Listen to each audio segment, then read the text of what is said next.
오늘 하나님께서 우리에게 주신 말씀은 신명기 10장 12절에서 22절까지 말씀입니다. 구약성경 신명기 10장 12절에서 22절까지 말씀입니다. 자, 우리 함께 한 절씩 교독하도록 하겠습니다. 이스라엘아, 내 하나님 여호와께서 내게 요구하시는 것이 무엇이냐? 곧 내 하나님 여호와를 경외하여 그의 모든 도를 행하고 그를 사랑하며 마음을 다하고 뜻을 다하여 내 하나님 여호와를 섬기고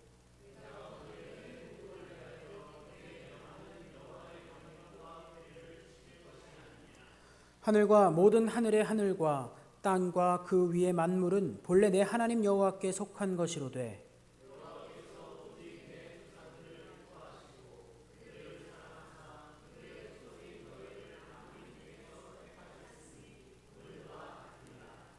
그러므로 너희는 마음의 할례를 행하고 다시는 목을 곧게 하지 말라.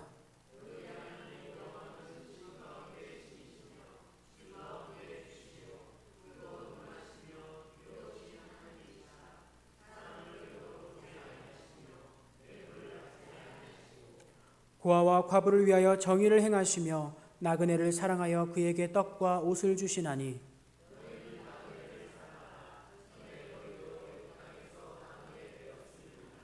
내 하나님 여호와를 경외하여 그를 섬기며 그에게 의지하고 그의 이름으로 맹세하라.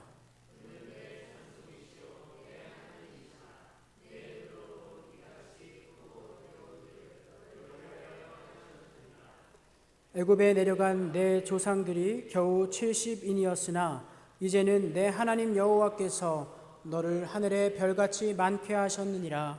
아멘. 하나님께서 함께 하십니다. 오늘 말씀은 하나님께서 우리에게 요구하시는 것을 이야기하고 있습니다.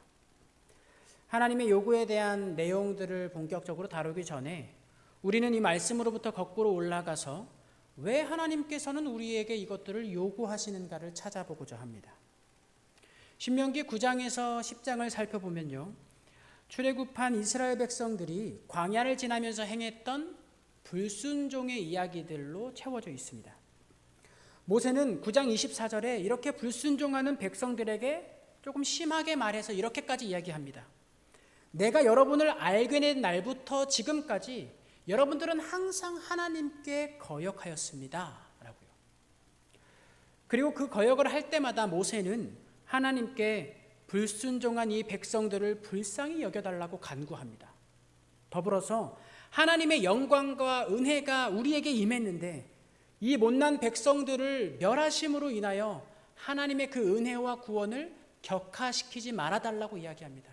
하나님의 은혜와 구원을 아무런 소용없는 것들로 만들지 말라고 간구합니다. 이러한 간구에 하나님께서는 다시금 백성들을 가나안 땅으로 인도하고 계십니다. 모세가 이 가운데서 계속해서 이야기하는 것은 무엇이냐면 이제 우리는 그 여정의 끝자락에 있다고 이야기하는 겁니다. 신명기 안에서 모세는 계속해서 이야기하죠. 이제 우리는 그 여정의 끝자락에 있다. 그리고 나는 이제 그 약속의 땅에 들어가지 못한다. 그러니 여러분은 앞으로 하나님의 이 요구하심에 대하여 정확히 알고 이전과 같은 불순종의 행위를 하지 않도록 주의해라 라고 말하는 것이죠. 모세가 백성들에게 말하는 이런 수많은 내용들은 다음과 같이 두 가지로 정리할 수 있습니다. 첫 번째는 우리는 모두 하나님의 구원의 은혜를 입었다는 것이고요. 두 번째는 하나님께 은혜 입은 자들로서 하나님의 뜻에 순종하며 살아가야 한다라는 것입니다. 이 두 가지가 계속해서 모세 오경 가운데 이스라엘 백성들에게 특별히 더욱더 강조되며 나타나고 있습니다. 자, 그렇다면 그렇게 순종을 해서 그렇게 하나님께 은혜를 받아서 가나안 땅에 들어가게 되면 그들이 무엇을 얻을 수 있겠습니까? 가나안 땅에 들어가면 이전의 삶과 대체 뭐가 다른 삶이 펼쳐지길래 하나님은 우리에게 구원의 은혜를 베푸시고 또한 더욱 하나님께 순종하여 삶을 살아가서 그 가나안에 들어가라고 말씀하시는 걸까요? 그것은 가나안에서 그들이 얻는 두 가지 효과 때문입니다. 하나님의 목적하신 바가 여기에 있다는 것을 우리는 알아야 됩니다. 가나안 땅에서 그들은 안식과 평안을 누릴 겁니다. 별거 아닌 것 같으신가요? 네, 별로 감동이 없으시죠? 그들은 가나안 땅에 들어가서 안식과 평안을 누릴 겁니다. 이것이 단순히 우리가 일을 열심히 하고 주일에 조금 토요일에 좀 쉬는 그런 안식과 평안을 이야기하는 것이 아닙니다. 우리의 일이 형통하게 됨으로써 우리의 걱정이 사라지는 것을 말하는 게 아닙니다. 이 안식과 평안은 하나님의 절대적인 주권과 손 안에 있어서 세상의 환경들과 우리 주변의 여러 가지 여건들과 세상이 가지고 있는 힘이 쥐어 흔들지 못하는 안식과 평안을 이야기합니다. 그러므로 가나안 땅에서 나타나는 그들의 안식과 평안은 절대적인 힘을 가지고 있다는 것입니다. 그것을 가나안 땅에서 취하기 위하여 하나님은 너희들에게 순종의 여정을 허락하시고 권유하시고 계속해서 인도하신다고 이야기하는 겁니다. 이런 내용을 이 모세는 그동안 지나왔던 출애굽 여정을 통해서 그것에 빗대어서 설명을 합니다. 이런 것처럼 저희들도 오늘 간단하게 이 창세기와 출애굽기에 나오는 전체적인 구원의 시각들을 한번 살펴보기를 원합니다. 창세기에서 하나님께서는 세상을 창조하시죠. 그리고 창조하신 그 가운데 에덴 동산이라는 공간을 특정하십니다. 그리고 그곳에서 아담과 하와를 만드시고 그 가운데 함께 살아가는 모습을 바라볼 수가 있습니다. 자, 그런데 하나님께서 천지를 창조하셨을 때 그 모든 공간이 에덴 동산은 아닙니다. 그렇죠? 물론 다른 공간도 있었을 겁니다. 에덴 동산 그 외의 지역도 있었을 거라는 거죠. 그렇다면 우리가 생각했을 때 하나님께서는 에덴 동산에만 계셨죠? 그 외 지역에는 안 계셨죠? 그렇죠? 그게 아니죠? 네, 아닙니다. 제가 아니어서 여쭤본 것입니다. 하나님께서는 무소부재하시는 분이시기 때문에 없는 곳이 없으시고 못하는 것이 없으시고 또 모든 것을 섭리하시는 분이기 때문에 에덴 동산에도 계셨고 그 외의 지역에도 계셨습니다. 그렇다면 에덴 동산이 특별한 것은 무엇 때문입니까? 하나님은 에덴 동산에도 계시고 다른 곳에도 계시는데 왜 에덴 동산이 우리에게 좀 더 특별한 공간으로 다가오게 되는 걸까요? 그것은 에덴 동산이라는 지역에서 하나님의 하나님됨이 밝히 드러나기 때문입니다. 하나님의 창조주 되심이 거기에서 드러나고요. 하나님의 일하심과 하나님의 뜻이 발현이 되고요. 하나님의 영광이 가득한 곳이 에덴 동산입니다. 그래서 그 에덴 동산에 함께하는 아담과 하와가 훨씬 특별한 존재가 되는 것이죠. 왜냐하면 하나님의 영광과 함께 존재하는 사람이기 때문입니다. 그러나 이 하나님의 영광과 함께하는 이 사람이 범죄함으로 인하여서 타락함으로 인하여서 에덴 동산에서 쫓겨납니다. 에덴 동산에서 쫓겨났다는 말은 하나님이 있는 곳에서 없는 곳으로 쫓겨났다는 게 아니죠. 그러므로 다른 지역으로 옮겨졌을 뿐인데 그렇다는 것은 하나님의 영광이 가득한 곳에서 쫓겨났다는 겁니다. 즉 하나님의 영광과 함께 할 수 없는 존재가 되어버린 것입니다. 그래서 에덴 동산 밖에도 하나님께서 그 아담과 하와를 지켜보시면서 그들과 조금씩 함께 하시며 그들에게 명령하시는 모습이 보여지죠. 그러나 하나님의 영광이 가득한 곳이 나타나지는 않습니다. 그렇게 하나님의 영광과 단절된 사람의 모습은요, 창세기부터 출애굽기까지 쭉 이어집니다. 출애굽기 1장 1절은 생략된 단어가 하나가 있습니다. 그것은 바로 그리고라는 단어입니다. 그리고라는 단어가 출애굽기 1장 1절 맨 앞에 나타났다는 것은 창세기의 맨 마지막과 바로 이어지는 내용이라는 겁니다. 그래서 출애굽기에도 역시 하나님의 영광이 계속해서 조금씩 보이기는 하지만 그 영광이 머무르는 곳은 존재하지 않습니다. 일시적인 상황과 일시적인 공간에 잠깐 하나님의 영광이 나타나긴 하지만 곧 떠나시죠. 예를 들어 보면 모세가 하나님의 그 소명을 받을 때 하나님의 영광이 있는 그곳이 잠깐 나타납니다. 그리고 모세가 시내산에서 하나님께 율법을 받을 때에도 잠깐 하나님의 영광이 그 시내산에 임하면서 나타나게 되죠. 그런데 출애굽기 40장의 끝부분을 보면요, 하나님의 영광과 단절된 인간이라는 우리의 현재를 알고 있는 우리들이라면 너무나 놀라운 사실이 발견되어집니다. 그것은 하나님의 영광이 잠깐 나타나는 게 아니라 하나님의 영광이 이스라엘의 진영의 특정한 공간에 머무르는 일이 발생한다는 것입니다. 이것은 무엇이냐면 하나님의 영광이 함께 사람과 나타나는 그 시점이 다시금 회복되는 일이 일어났다는 겁니다. 그 공간은 어디냐면 바로 성막입니다. 하나님의 영광이 성막에 가득하여서 사람들이 감히 거기에 가까이 가지 못합니다. 하나님과 대면했다고 이야기하는 모세조차도 그 영광이 가득한 성막에 들어가지 못합니다. 그러나 하나님께서는 모세에게 명령하시죠. 들어와라 라고요. 그래서 모세가 들어가면서 시작하는 게 레위기입니다.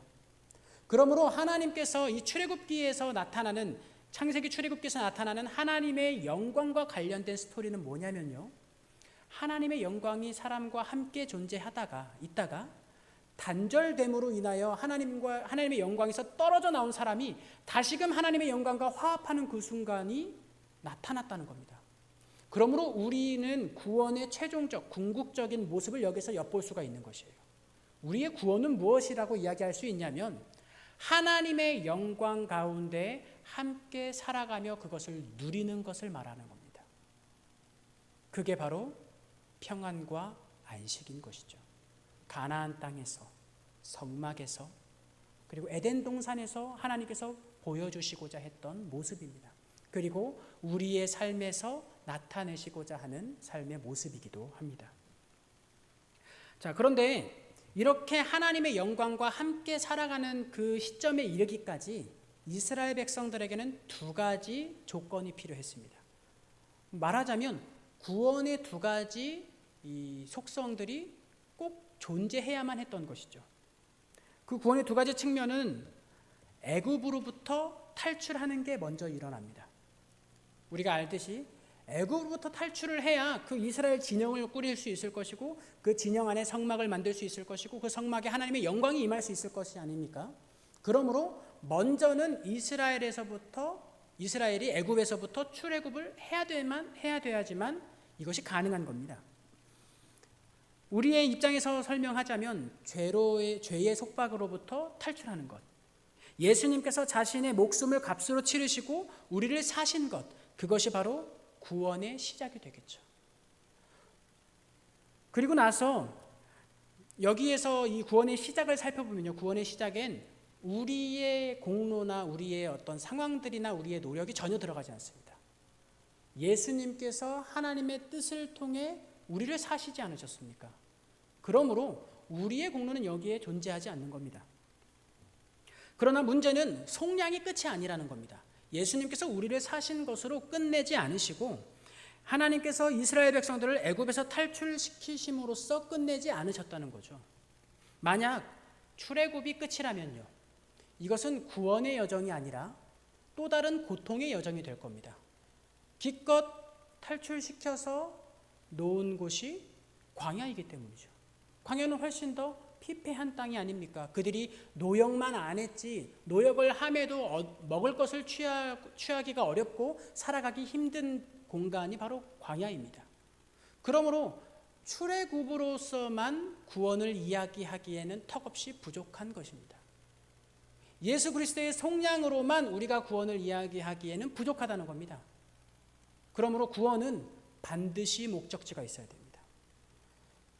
이스라엘 백성들에게 가나안이라는 목적지 없는 출애굽은요, 의미가 없는 것이에요. 그건 구원이 아닙니다. 가나안이라는 목적과 하나님의 인도하심이 있을 때 비로소 출애굽은 구원이 됩니다. 그러므로 구원을 하신 이후에 가나안까지의 여정을 하나님께서는 이스라엘 백성들에게 이야기하십니다. 이제 너희들이 행할 차례다라고요. 출애굽하는 것은요, 하나님의 일하심으로 나타났지만 이제 가나안 땅으로 나아가는 것은 이스라엘 백성들에게 넘겨진 차례라는 겁니다. 그렇다고 이것이 자 이제 내가 너희들을 구원했으니까 이제 너희들이 알아서 가나안까지 가면 된다라고 방치하시는 것은 아닙니다. 전적으로 인간에게 모든 것을 맡기시는 것이 아니라는 거죠. 하나님은 예를 들면 이런 것입니다. 구원의 바톤을 이스라엘 백성들에게 또 우리들에게 넘겨주시고 옆에 서셔서 함께 나아가자고 이야기하시는 것과 같은 겁니다.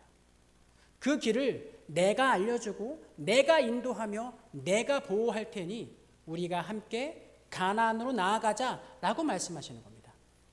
하나님과의 동행이 시작되는 것이죠.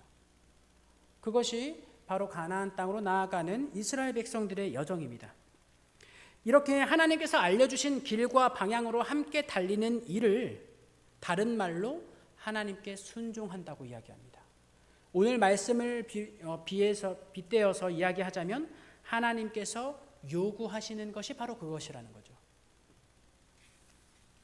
그러므로 우리가 하나님께서 요구하시는 것을 순종함으로 받아들이게 된다면 우리는 두 가지 효과를 얻을 수 있습니다. 첫 번째는 하나님의 높으심, 하나님의 뜻이 우리의 삶을 통해 나타나게 됩니다.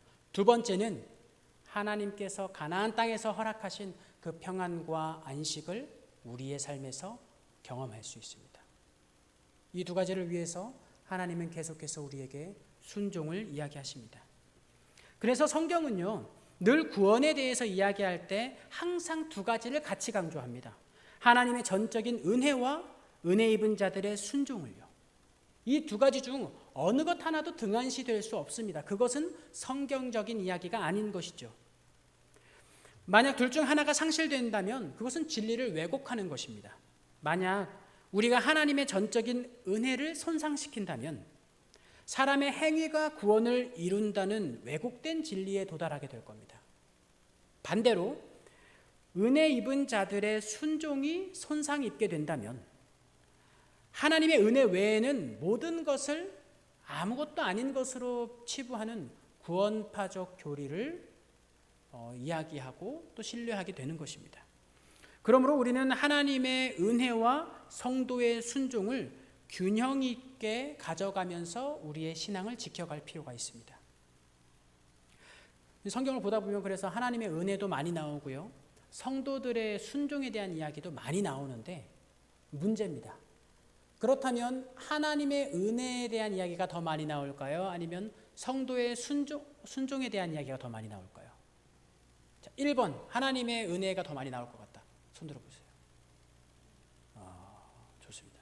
아니다. 성도들의 순종의 이야기가 더 많이 나올 것 같다. 네, 정답은 2번입니다. 왜 2번일까요? 하나님의 은혜는요, 내용이 길 필요가 없어요. 하나님 생각해 보세요. 하나님께서 성도님들께 은혜를 내리십니다. 그러면 그 은혜를 막을 자가 누가 있을까요? 없어요.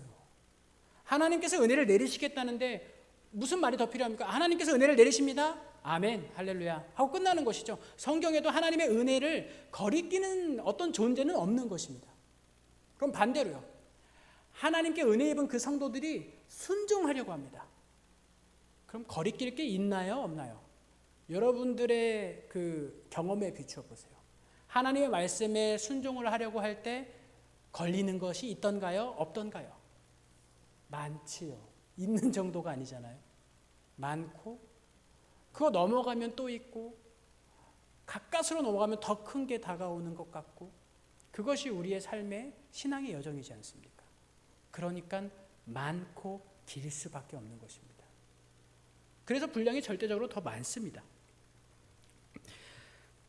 이러한 의미에서 오늘의 말씀은 무엇을 강조하고 있는 거냐면 하나님의 은혜를 입은 자들이 가지는 순종의 태도에 강조점을 둔 이야기입니다. 하지만 그렇다고 이것만을 바라봐서는 안 된다는 것을 제가 여러분들에게 알려드리는 겁니다. 우리가 여기까지 어떻게 오게 되었는지를 동시에 기억해야 된다는 거예요. 우리가 하나님의 말씀을 순종할 수 있는 지금 이 순간까지 우리는 하나님의 은혜 때문에 올 수 있게 되었다는 겁니다. 그 구원의 시작은 반드시 하나님께 있습니다. 우리에게 있지 않습니다. 그러나 그 구원의 여정과 그 구원의 끝까지 나아가는 건 하나님과 함께하는 우리의 걸음걸이가 필요한 것입니다. 우리가 바톤을 이어받아야 되는 것이고 우리의 발걸음으로 하나님께서 알려주시는 길을 불기둥과 구름기둥 사이를 우리의 발로 걸어가야 되는 것입니다. 그것이 오늘 말씀 가운데 순종으로서 나타납니다. 그래서 오늘 말씀을 보면 하나님께서 요구하시는 것은 이렇게 정리될 수 있습니다. 하나님을 경외하고 하나님을 사랑하고 하나님을 섬기며 하나님께 순종하고 하나님을 의지하라는 말이죠. 이것을 한마디로 표현해 보자면 이렇습니다. 하나님으로 말미암아 살아가라는 것이죠. 이 세 가지 질문에 하나님이라는 답변을 할 수 있는지 한번 생각해 보세요. 여러분은 무엇 때문에 살아가십니까? 여러분은 무엇으로 살아가십니까? 여러분은 무엇을 위해서 살아가십니까? 여기에 하나님이라고 대답하실 수 있겠습니까? 오늘 하나님께서 요구하시는 것은 이것입니다. 하나님 때문에 우리가 삽니다. 하나님으로 우리는 삽니다. 그러므로 하나님의 뜻을 위해서 우리는 삽니다. 그렇게 결정하라는 겁니다. 그게 하나님의 요구라는 것이죠. 이것이 우리의 삶에 고백될 수 있기를 바랍니다. 이런 말씀을 조금 단편적으로 표현하는 것이 16절 말씀에 나타난 마음의 할례를 행하라라는 것입니다. 이 표현은 이 할례에 대한 이야기를 다루고 있는데요. 할례는 구체적으로 하나님과 아브라함 사이에 일어난 언약의 표징입니다. 즉 아브라함의 후손들과 또 하나님 사이에 일어난 언약의 표징이기도 하죠. 하나님께서는 아브라함에게 내가 너에게 큰 민족을 이루게 해줄 것이고 너희들이 나의 백성, 내가 너희들의 하나님이 되어줄 것이다 라고 언약을 해주십니다.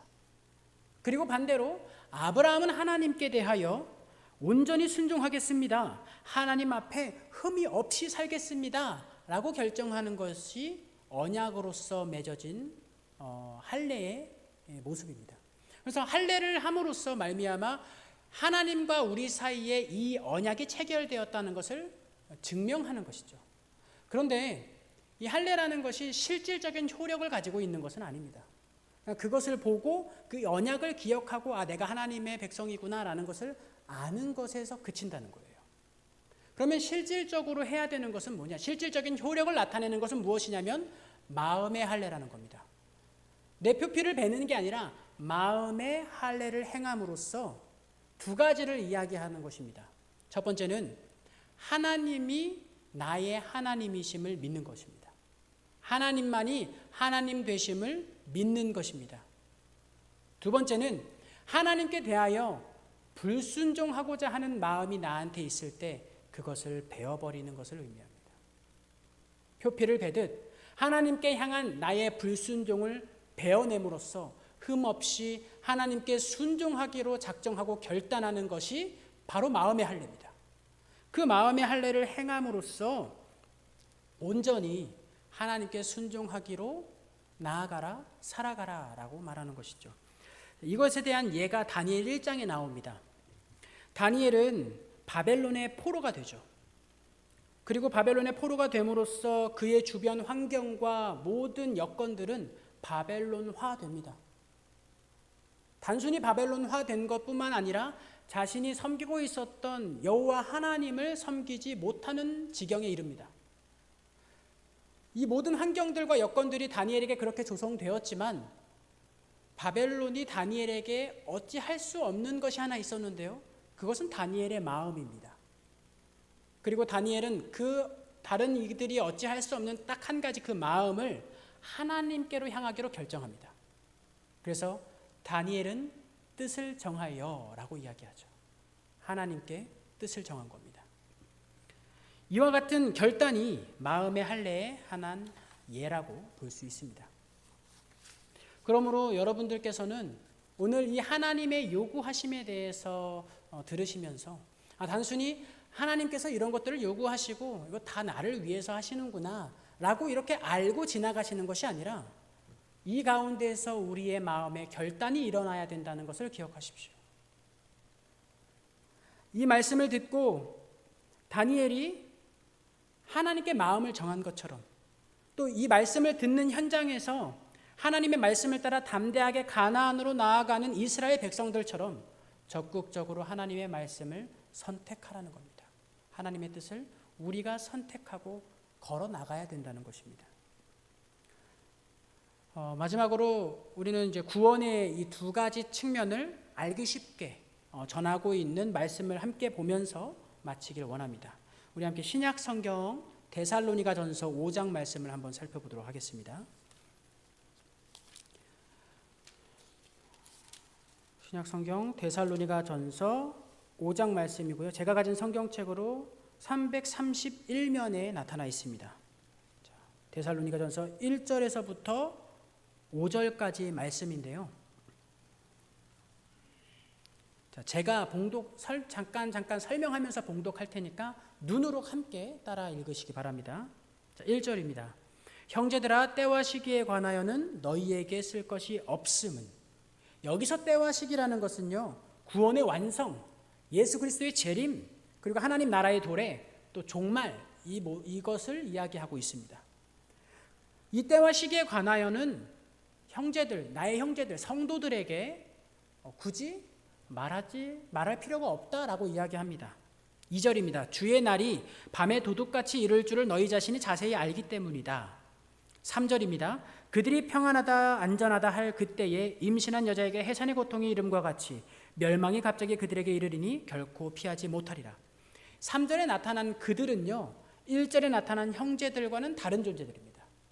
1절에 나타난 형제들은 데살로니가에 있었던 성도들을 이야기하고요, 3절에 나타난 그들은 성도가 아닌 혹은 성도들을 위협하는 존재들입니다. 그러니까 하나님의 대적자들을 이야기하는 것이죠.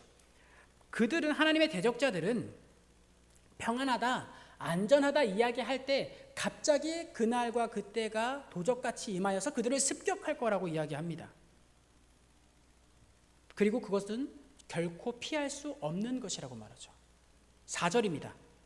형제들아, 여기서 형제들은 성도들입니다. 형제들아, 너희는 어둠에 있지 아니하매 그날이 도둑같이 너희에게 임하지 못하리니.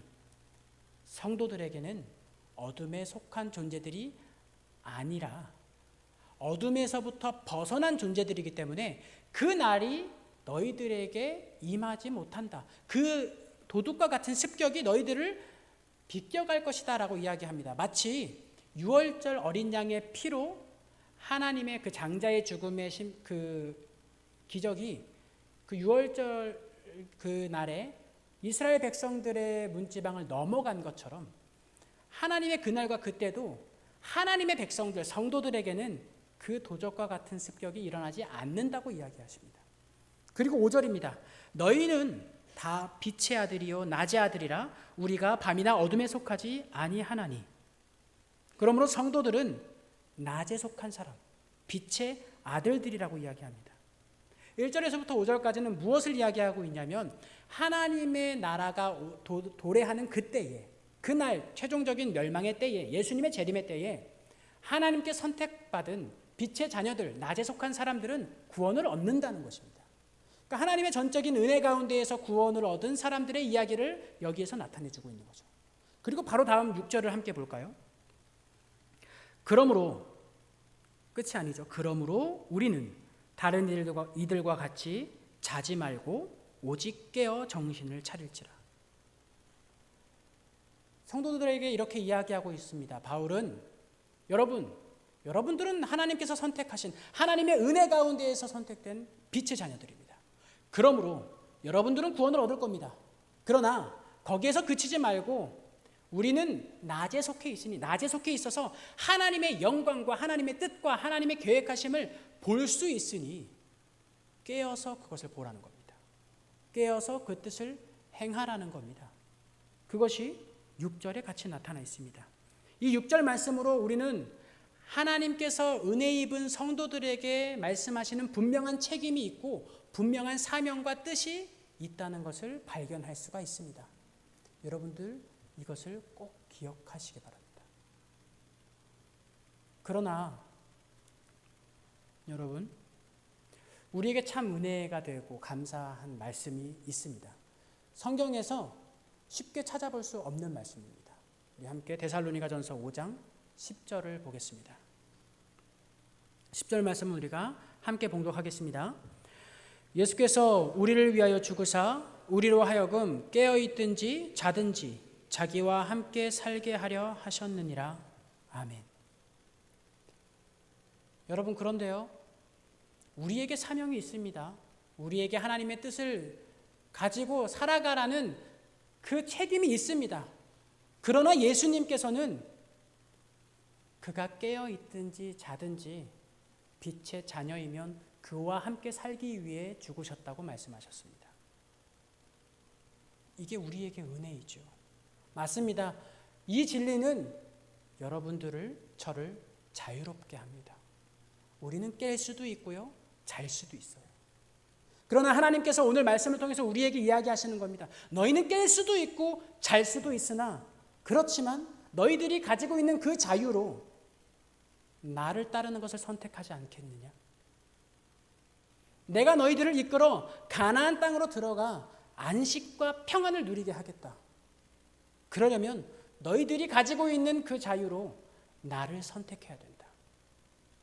그런데 그 선택을 했을 때에 다른 사람들은 너희들을 비난할 수 있다. 그럼에도 나를 선택할 수 있겠느냐? 라고 말씀하시는 거예요. 세상의 환경과 여건들이 나를 선택하지 못하게끔 다니엘과 같이 너희들을 핍박하고 옥죄어올 수 있다. 그러나 너희들은 나를 선택할 수 있겠느냐? 나를 선택해라. 그렇게 해줘라. 그렇게 하자. 라고 말씀하시는 거예요. 나를 선택한 너희들을 내가 평안과 안식으로 인도하겠다고 우리에게 말씀하십니다. 여러분, 다니엘을 생각해 보십시오. 그의 삶에 평안과 안식의 환경이 있었습니까? 그가 사자굴에 들어갔을 때 평안과 안식이 어디에 있었나요? 그러나 그는 평안했고 안식했습니다. 하나님께서 그렇게 하셨기 때문입니다. 우리의 삶에도 이런 결단이 일어났으면 좋겠어요. 하나님, 나를 구원하셨습니다. 감사합니다. 하나님, 저의 걱정을 사라지게 해주셨습니다. 감사합니다. 가 아니라, 하나님, 오늘 우리의 삶에 나를 걱정시키는 여러 가지 것들이 있습니다. 그런데 저는 그 걱정을 해결하는 것으로 말미암아 하나님께 나아가는 것이 아니라 하나님의 뜻을 내 삶에 이루기 위해서 하나님께 나아가길 원합니다.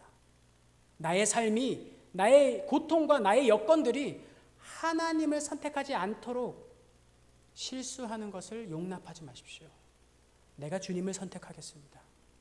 나의 자유로 주님께서 주신 그 진리의 평안함으로 제가 하나님을 선택하겠습니다. 주여, 나를 안식과 평안으로 인도하여 주옵소서. 오늘 우리가 이렇게 기도하기를 원합니다. 우리 이 시간 함께 기도하실 때에 우리에게 주신 하나님의 은혜와 또 은혜 입은 자들로서 하나님을 선택하겠다 하는 결단의 기도를 함께 하겠습니다.